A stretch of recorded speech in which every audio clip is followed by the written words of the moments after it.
Kita tamu kehidupan.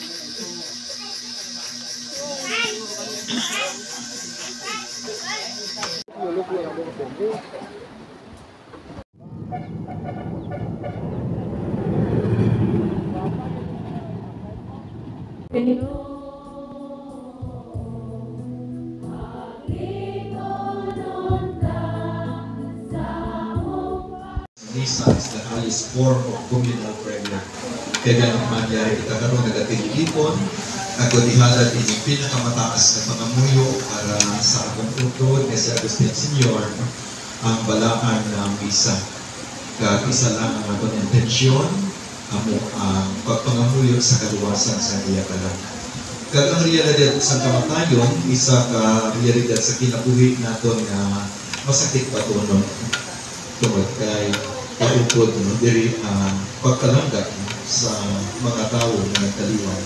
Kaya ganit man, nag-tililipon kita at the last day, ay konsilya pagkatapos ng santos ng misa, igaloob na natin yung atong utod na si Agustin Senior sa pagpadayak sa atong simpati sa pamilya, sa kasubok na manapatyagan tungkol sa pagtaliwan sining amay.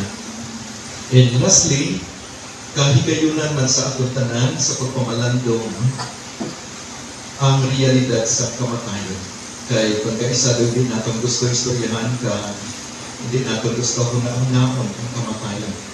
Pero patunon na natin kaya hindi ang kamatayon kaparte din sa atong kinabuhi. Kaya binasilig ko sa inyo, wala kinligog sa Diyos ang kamatayon sa aton. Kung basahon natin ang bukos ng Biblia, hindi sa libro sa Genesis at the Book of Revelation in the New Testament, naging kabangin na isang pagtulunan sa mga propeta para sa pamilya na dapat natin pasalamatan. Ganit man ang ating pagpangamuyo na kabaypanan, maging iyarak na siya magalipayan ng kaupod sa Ginoo sa iya langit na ginhalian. Sa makaisa pa, ginaagda ko kamo, na sa sining inabuhi na dukanon, kung hindi man natin maangkon ang pinatawag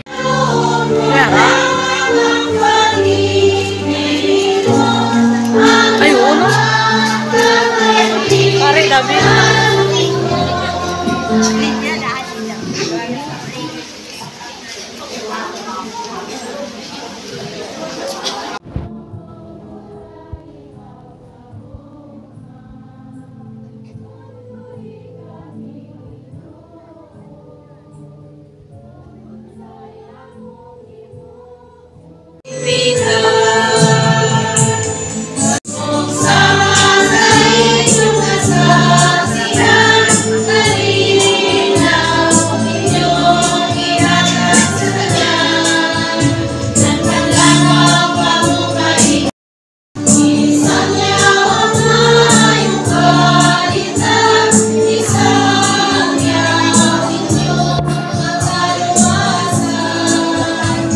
Santos nga misa, sa ulihin nga Santos nga misa sa amon pinanangga nga tatay Agustin Iglesia Senior.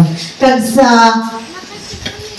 Santo Niño Chapel sa Sisniman, thank you so much po sa inyong mga prayers and kuan para kay tatay. Kag sa diri sa simbahan sa Senior Sunday Officers ng Kabayangan Chapel, madamo nga salamat. Amo lang ina sa tanan luwag madamo gid nga salamat sa inyo tanan.